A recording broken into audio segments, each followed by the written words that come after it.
দেখছেন বন্ধুরা, এখানে দুইটি ডাইনি আছে। দুইটি ডাইনি মিলে পাখির জাদু করে বলছে, এ তোর গাছের ফল খাইছে ও, ভালো করে ওকে মার মার, ভালো করে মার, ওকে পিটিয়ে দে।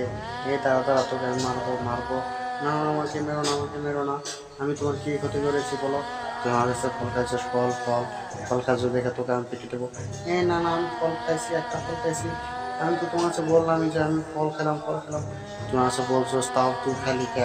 আমি তো তোকে বলছি খাইতে, বলছে না, বললাম আমি খাইছি। আর খাবো না, আর খাবো না, সরি সরি সরি, আর ভুল হয়েছে, সরি সরি সরি। না, তোকে এখন আমি মার দেবো, দিসুম দিসুম দিসুম, আই দিসুম দিসুম দিসুম। আরও খাবি, আরও খাবি, যদি আবারও খাস তাহলে আরও পিটে দেবো। যা, এবার তোকে ছেড়ে দেবো, একটু পিটে দিয়ে নি, শুম শুম শুম শুম, একটু পিটে দিলাম। হ্যাঁ, বলছে এই তোরা চালু করে মার মার। এটা ডাইনি অনেক দুষ্টু পচা, এই পিচ্চিটাকে মার খাওয়ালো, পাখি পিচ্চিটাকে। তুমি যদি আবার ফল খাস তাহলে আবার